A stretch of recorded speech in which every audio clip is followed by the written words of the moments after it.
Friends, जैसे कि आप लोगों को मालूम है हम चैप्टर 10 कर रहे हैं जिसका नाम है व्रत। और हम जो है इसके क्वेश्चन नंबर 10 तक कंप्लीट कर चुके हैं। यानी एक्सरसाइज 10.1 जो है बहुत सिंपल थी, जो थ्योरम्स पे और जिसमें जो है सिर्फ ऑब्जेक्टिव टाइप क्वेश्चंस थे, यानी खाली जगह भरनी थी सिर्फ हम लोगों को, और एक एक वर्ड्स के आंसर थे। वो इंट्रोडक्शन में मैं कंप्लीट करा चुका हूँ। आपने अगर जो वीडियो नहीं देखी है तो उस वीडियो को जरूर देखें। इंट्रोडक्शन में मैंने आपको थ्योरम्स वगैरह के बारे में बताया था, कौन कौन सी थ्योरम्स है जो हमें इसमें यूज करेंगे। यहाँ पर जो हम एक्सरसाइज 10.2 के जो सबसे इंपॉर्टेंट एक्सरसाइज इसकी चैप्टर की जान कह सकते हैं, जो एक बोर्ड के पॉइंट ऑफ व्यू से बहुत ही ज़्यादा इंपॉर्टेंट है। तो हम इसे क्वेश्चन नंबर 10 तक कर चुके हैं। आज हम करने वाले हैं क्वेश्चन नंबर 11। क्वेश्चन नंबर 11, 12 और 13 तीनों के तीनों बहुत इंपॉर्टेंट है। हालांकि मैंने लास्ट वीडियो में आपको बताया था कि क्वेश्चन नंबर 5 या 6 से लेकर जो है 13 तक इसमें एक क्वेश्चन जरूर आता है हर साल, और सेम टू सेम बिल्कुल एज इट इज ऐसा ही रखा हुआ था। कोई बाहर से क्वेश्चन नहीं आता, इसी में से ही आता, बुक में से ही। आपको जो है इन क्वेश्चन की अच्छे से प्रैक्टिस करनी है। चलिए तो शुरू करते हैं। Question number 11। क्वेश्चन नंबर 11 है, सिद्ध कीजिए कि किसी व्रत के परिगत समांतर चतुर्भुज सम चतुर्भुज होता है। चलिए क्वेश्चन नंबर 11, बहुत छोटा सा क्वेश्चन लिखा हो उसने, लेकिन इसमें बहुत बड़ी बात कह दी है उसने। उसने कहा क्या है? उसने कहा है कि एक व्रत है और व्रत के परिगत, परिगत मतलब उसके बाहर, बाहर जो हमें एक इसके समांतर चतुर्भुज दे रखा है। कौन सा चतुर्भुज दिया है? समांतर चतुर्भुज। जैसे ही समांतर चतुर्भुज का नाम आए तो आपके दिमाग में एकदम से एक शेप बन गई होगी समांतर चतुर्भुज की। समांतर चतुर्भुज क्या होता है? समांतर चतुर्भुज हमने यहां पे लिख दिया ए बी सी डी। ये जो हमें इसके परिगत, वृत्त का केंद्र हो गया ओ, और वृत्त के केंद्र से जो इसके बाहर यानी इसे टच करता हुआ जो घूम रहा है वो दे रखा है हमें समांतर चतुर्भुज। यानी हमें गिवन है कि गिवन दे रखा है हमें ए बी सी डी, एक समांतर चतुर्भुज है। क्या है? एक समांतर चतुर्भुज है। अब समांतर चतुर्भुज यानी पैरेललोग्राम है, इंग्लिश में बोलेंगे एक पैरेललोग्राम है। अब ये पैरेललोग्राम ये समांतर चतुर्भुज कहते किसे? जिसकी अपोजिट साइड्स इक्वल होती है और अपोजिट एंगल भी इक्वल होते हैं, और इसकी अपोजिट साइड जो है ना पैरेलल भी होती है, समांतर रेखाएं होती है जो एक दूसरे को कभी नहीं काटती। यानी हमें एबीसीडी समांतर चतुर्भुज दिया हुआ है, तो इसका मतलब क्या हुआ कि ए बी जो है, यानी ए बी ये वाली भुजा जो है इसकी चतुर्भुज की, वो किसके बराबर होगी? ऊपर वाली सी डी के बराबर। दूसरी चीज, अब ये बी सी किसके बराबर होगी?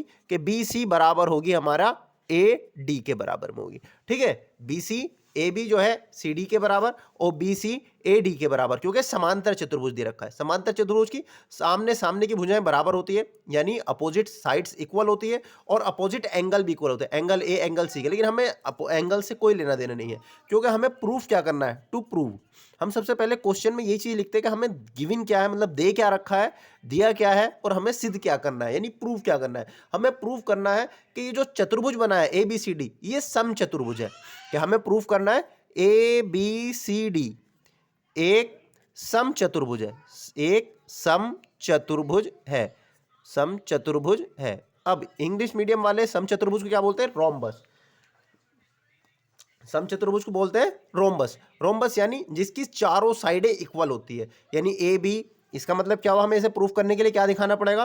कि ए बी बराबर है बी सी के, और बी सी बराबर है सी डी के, और सी डी बराबर है डी ए के। अभी तक हमने अपनी तरफ से कुछ नहीं किया है, जो हमें क्वेश्चन में दे रखा था हमने वो इसका फिगर ड्रॉ कर दिया है, और फिगर ड्रॉ करने के बाद हमें प्रूफ क्या करना है वो चीज लिख दी है। अब हमारा यहां से काम शुरू होता है प्रूफ का, यानी हमें अब सिद्ध करना जो है वो यहां से स्टार्ट होता है। तो हमें क्या करना होगा भाई? सबसे पहले मैंने आपको बता रखा है, लास्ट वीडियो में बताया था कि जहां भी हमें पॉइंट ऑफ कांटेक्ट दिखाई दे, अब यहां पर एक पॉइंट ऑफ कांटेक्ट है, इसे कह लिया मैंने P, इधर एक पॉइंट ऑफ कांटेक्ट है Q, इधर मैंने मान लिया R, और इधर मान लिया मैंने S। जहां भी पॉइंट ऑफ कांटेक्ट हो उसे सेंटर से मिला दो। बाद में सोचेंगे हमें करना क्या है। सबसे पहले क्या है? पॉइंट ऑफ कांटेक्ट को सेंटर से मिला दो। जैसे आप सेंटर से मिलाओगे क्या हो जाएगा? ये 90 डिग्री, ये 90 डिग्री, ये 90 डिग्री, ये 90 डिग्री। ठीक है, अब अगर जो आप ध्यान से देखो कि यहां से ए पी, ए जो है कोई बाह्य बिंदु है यानी एक्सटर्नल पॉइंट है, और एक्सटर्नल पॉइंट से दो स्पर्शी रेखाएं खींची जा रही है, एक ए एस और एक ए पी। ये मैंने फर्स्ट लेक्चर में आपको जब मैंने इंट्रोडक्शन बताया था तो मैंने बताया था आपको कि ये थ्योरम हम यूज करेंगे कि अगर कोई सेंटर, कोई बाह्य बिंदु है ए सपोज कर लो, और ये वृत्त का केंद्र पी है, तो अगर जो दो स्पर्शी रेखाएं यहां से खींची जा रही है, हमने मान ली सी और डी, यानी अगर जो हमारी दो स्पर्शी रेखाएं खींच रही है किसी बाह्य बिंदु से, तो इन रेखाओं की लंबाई बराबर होगी। यानी ए सी बराबर होगा ए डी के, ए सी इक्वल टू ए डी। ये थ्योरम्स हम यहाँ पर लगाने वाले हैं, लेकिन हमें जो है एक चीज़ ध्यान रखनी है, इसमें हमें प्रूफ क्या करना है, हमें चारों साइडें इक्वल दिखानी है, ए बी सी डी के बराबर, यानी ये वाली साइड जो है इस साइड के इक्वल है, लेकिन हमें जो है इसको इसके अगर जो हम बराबर दिखा दें, अगर मैं ए बी को बी सी के बराबर दिखा दूं तो बी सी ए डी के बराबर है, और ये दोनों भी सारी की सारी इक्वल हो जाएगी ऑटोमेटिकली। तो हमें करना क्या है, हमारा काम है कि ए बी को बी सी के इक्वल दिखाना है। हम पहले दिखाएंगे कि ए जो है ना एक्सटर्नल पॉइंट है, बाह्य बिंदु है, बाह्य बिंदु से स्पर्शी रेखाएं, दो स्पर्शी रेखाएं खींच रहे हैं, हम लिखेंगे बाह्य बिंदु यानी एक्सटर्नल पॉइंट, बाह्य बिंदु ए से, बाह्य बिंदु ए से दो स्पर्शी रेखाएं, दो स्पर्शी रेखाएं, कौन कौन सी स्पर्शी रेखाएं खींच रही है, ए पी तथा ए एस खींची गई। अब ये हमने स्पर्शी रेखाएं खींची गई है, तो स्पर्शी रेखाएं हैं, तो मैंने आपको पहले ही बताया है कि स्पर्शी रेखाओं की लंबाई जो है वो बराबर होती है, यानी ए पी बराबर हो जाएगा किसके, ए एस के, ए पी बराबर ए एस। इस तरीके का एक क्वेश्चन हमने पहले भी किया था, जो कि मैं आपको दिखाना चाहूंगा, क्वेश्चन नंबर 8 था, जिसमें हमें ये प्रूफ करना था कि A B plus C D बराबर A D plus B C. तो हमने जो प्रूफ करने वाली साइड थी, मैंने आपको बार बार बताया था कि आपको ये लेफ्ट साइड में ही लेके चलना है। तो अब हमें यहाँ पे क्या लेफ्ट लेके चलना है, इस चीज़ का भी ध्यान रखना होगा, ठीक है। चलिए, A P is equal to A S, A P is equal to A S, तो इक्वेशन 1, पहले तो हम इस साइड को पूरा करेंगे, हमने ए पी इधर लिया है तो हमें पी बी भी इधर लेना पड़ेगा। अब हम क्या आएंगे, बी बाह्य बिंदु है, बिंदु बी जो है वो बाह्य बिंदु है, बाह्य बिंदु है यानी एक्सटर्नल पॉइंट है, बाह्य बिंदु है, और इससे दो स्पर्शी रेखाएं खींची जा रही है, कौन कौन सी है, एक बी पी ए और एक बी क्यू है। देखो बराबर लग नहीं रही है ये, क्योंकि हमने अपनी रफली फिगर ड्रॉ किया है। अगर आप एग्जैक्ट बनाओगे तो दोनों की लंबाइयां बराबर आएगी, लेकिन थ्योरम के अकॉर्डिंग हम कहेंगे कि बी पी जो है वो बी क्यू के बराबर होगी। इसमें मैं बताना फिर से आपको चाहूंगा कि हम बी पी जो है वो लेफ्ट साइड रखेंगे। क्यों रखेंगे, अगर आपने बी क्यू को लेफ्ट साइड रखा, क्योंकि हमने ए पी लेफ्ट साइड में, इसका आधा पोर्शन इस लाइन का हमने लेफ्ट साइड ले लिया है, तो बी पी जो इसका आधा पोर्शन है वो भी लेफ्ट साइड में लेंगे।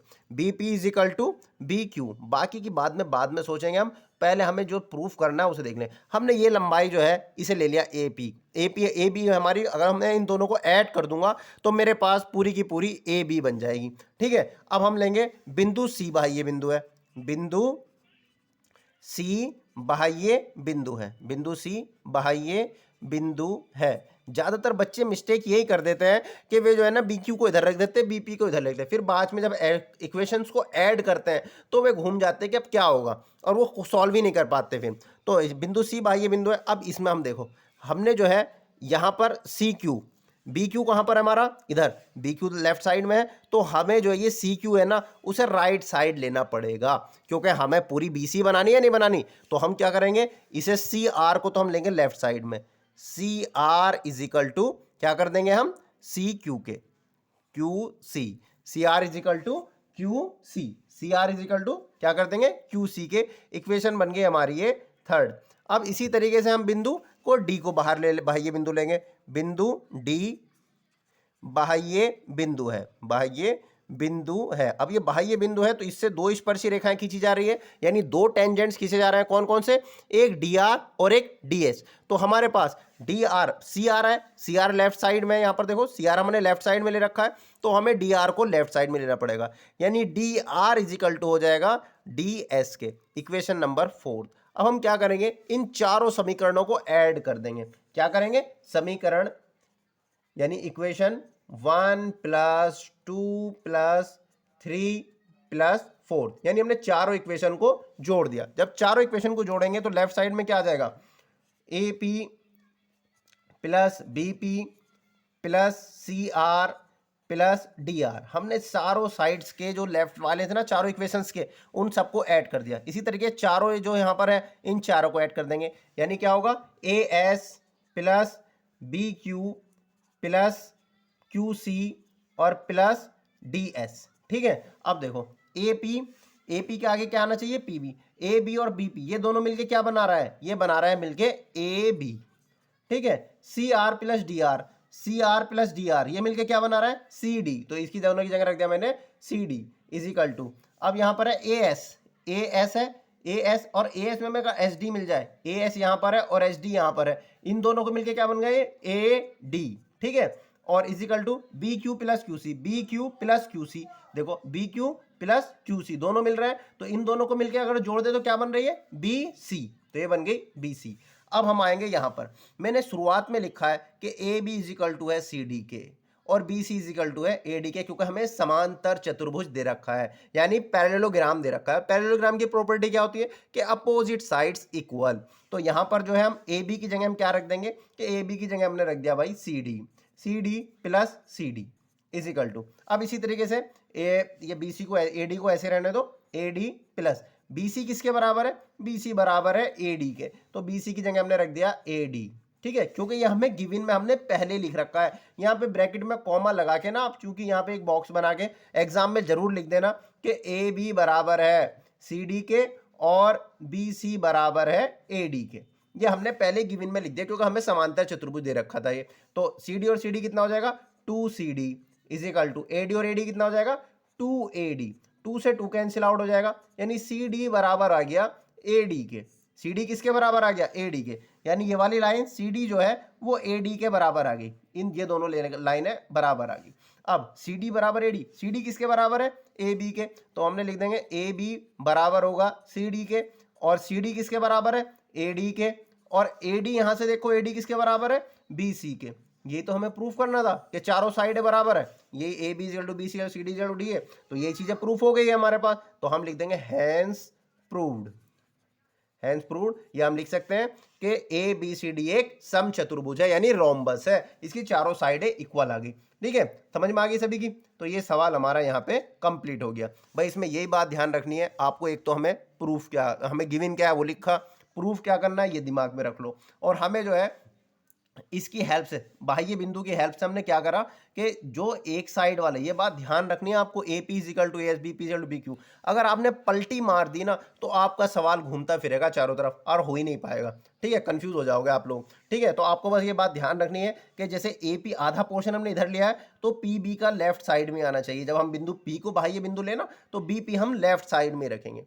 ठीक है, ओके, तो अब चलते हैं हम क्वेश्चन नंबर 12 की तरफ, जो इस एक्सरसाइज का सबसे टफ और सबसे लेंथी क्वेश्चन माना जाता है। ये देखिए कई बार एग्जाम में आ चुका, लेकिन इतना लेंथी होता है कि भाई काफ़ी सारे बच्चे से छोड़ के आए थे, कोई ज़्यादा डिफिकल्ट नहीं है। देखिए यहाँ पे हमें दे रखा है 4 सेंटीमीटर त्रिज्या वाले एक वृत्त के परिगत एक त्रिभुज ए बी सी इस प्रकार खींचा गया है कि रेखाखंड बी डी और डी सी, जिनमें स्पर्श बिंदु डी द्वारा बी सी विभाजित है, की लंबाई क्रम से 8 सेंटीमीटर और 6 सेंटीमीटर है।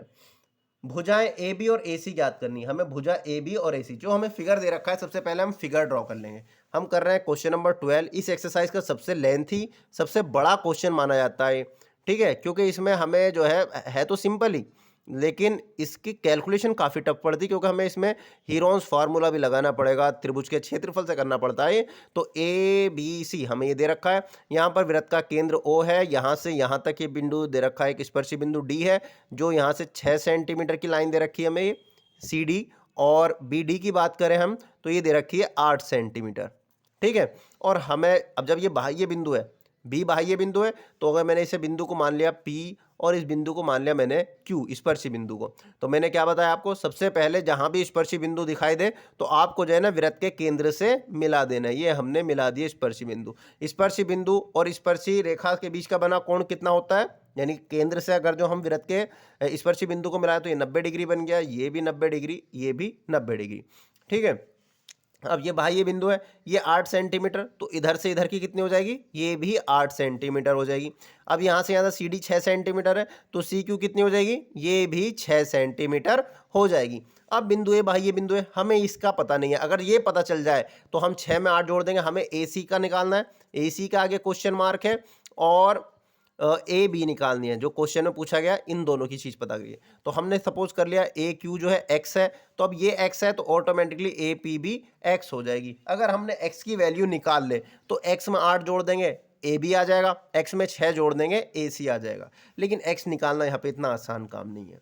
हम क्या करेंगे, अब बिंदु सी से इसे मिला देंगे और इसे मिला देंगे और इसे भी मिला देंगे।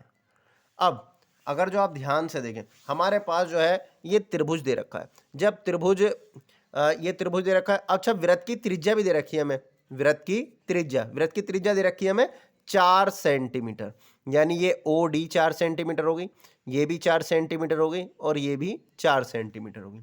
तो हमारा जो एक बड़ा त्रिभुज है, क्या है, एक बड़ा त्रिभुज है, और फिर हमने इसे कितने 3 छोटे-छोटे त्रिभुज में विभाजित कर लिया है। एक त्रिभुज ये बन रहा है, एक त्रिभुज ये बन रहा है और एक त्रिभुज ये बन रहा है, 3 त्रिभुज बन रहा है।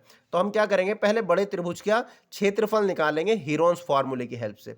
उसके बाद इन छोटे-छोटे तीनों त्रिभुजों के क्षेत्रफल निकालेंगे और दोनों को आपस में बराबर रखेंगे, एक इक्वेशन बन जाएगी और इस इक्वेशन को सॉल्व करके हम जो है एक्स की वैल्यू फाइंड आउट कर लेंगे।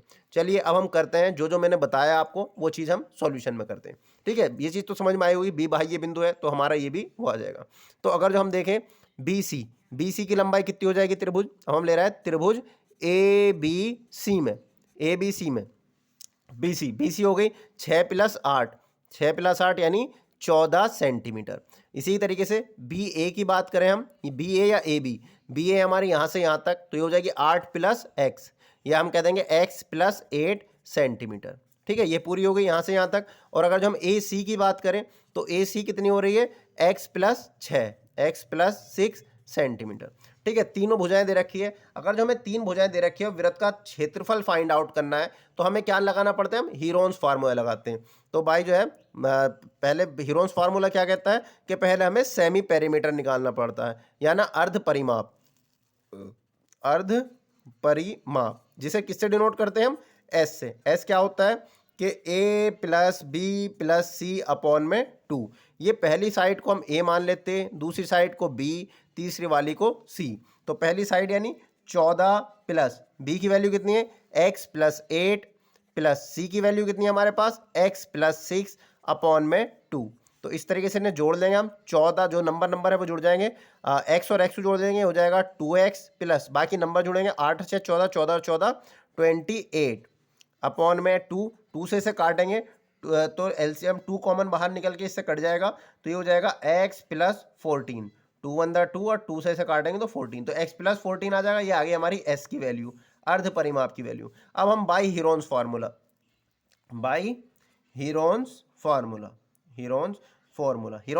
क्या कहता है भाई, हीरोन्स फार्मूला होता है कि त्रिभुज ए बी सी का क्षेत्रफल। क्लास 9th में पूरा एक चैप्टर था हीरोन्स फार्मूला का कि त्रिभुज ए बी सी का क्षेत्रफल क्या होता है, S minus A, S minus B, S minus C, तीनों का वो लेंगे। अब यहाँ पर हम त्रिभुज ए बी सी का क्षेत्रफल वैल्यू पुट करने वाले हैं हम, चलिए वैल्यू पुट करते हैं। तो √s, s की वैल्यू कितनी है हमारे पास, x + 14, तो ये लिख दिया हमने x + 14। अब आगे आने वाली साइड है s माइनस a, यानी s की वैल्यू है x + 14 माइनस a की वैल्यू कितनी है हमारे पास, a है पहली साइड यानी 14। ठीक है, अब दूसरे ब्रैकेट में s माइनस b, यानी x + 14 माइनस b की वैल्यू कितनी है हमारे पास, x + 8, ब्रैकेट में लिखेंगे हम x + 8, क्योंकि ब्रैकेट अगर 2 नंबर है हमारे पास तो ये एक छोटा ब्रैकेट बंद और उसके बाद बड़ा ब्रैकेट बंद, तो x + 8 सॉरी। अब उसके बाद जो है तीसरा ब्रैकेट है s माइनस c, s की वैल्यू है x + 14 माइनस, अब ये c की वैल्यू क्या है हमारे पास, x + 6। ठीक है, ब्रैकेट बंद। तो त्रिभुज एबीसी का क्षेत्रफल हम आगे वैल्यू कैलकुलेट करते हैं, तो ये पहले ब्रैकेट में तो कुछ हो नहीं सकता, x + 14 ही रहेगा, और यहाँ पर 14 से 14 कैंसिल, कितना बचा हमारे पास, x। ठीक है, दूसरे ब्रैकेट में हम चलते हैं, अंदर माइनस की मल्टीप्लाई करेंगे, तो x + 14 माइनस x माइनस के 8। अब ये तीसरा ब्रैकेट x + 14 माइनस x और माइनस के 6, जब माइनस अंदर एंट्री करेगा तो सारे निशान बदल जाएंगे। ठीक है, तो ये हो गया हमारे पास, ये सिंगल एक्स ऐसे बाहर रख लेंगे और ये दूसरा वाला x + 14।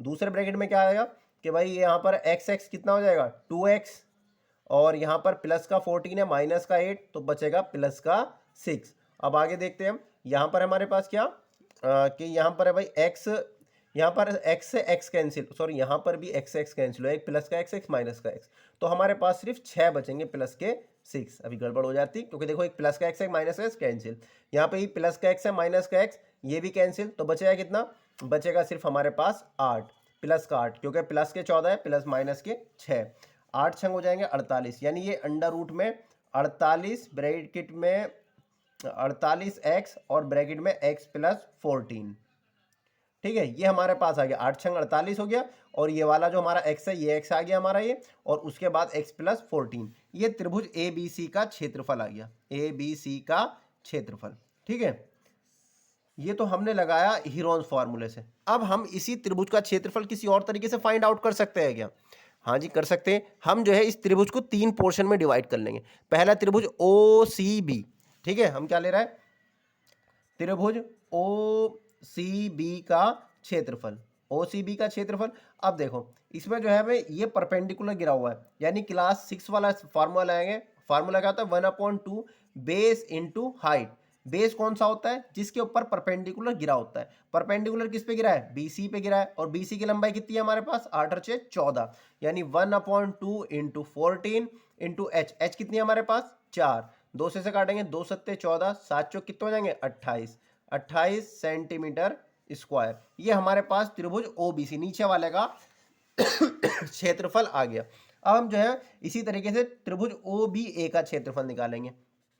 त्रिभुज ओ बी ए का क्षेत्रफल, ओ बी ए का क्षेत्रफल फार्मूला यही 1/2 base into height, 1/2 base into height, 1/2 base. Base क्या होगा इसमें, देखिए जिसके ऊपर परपेंडिकुलर गिरता है वो बेस होता है। परपेंडिकुलर ओ से गिरा, किसके ऊपर गिरा है, ए बी के ऊपर, यानी बेस क्या हुआ, ए बी। बेस का नाम क्या हुआ, ए बी। ए बी की लंबाई कितनी दे रखी है हमें, x प्लस 8, तो हमने बेस की जगह लिख दिया हमने x प्लस 8, दो टर्म है तो ब्रैकेट में लिख लेंगे, इंटू एच। हाइट क्या है हमारे पास, परपेंडिकुलर की हाइट यानी 4 दे रखा है, 2 से काटेंगे, 2 दूनी 4, तो ब्रैकेट में आ जाएगा 2 ब्रैकेट में x प्लस 8। ये हमारे पास त्रिभुज ओ बी ए का क्षेत्रफल आ गया।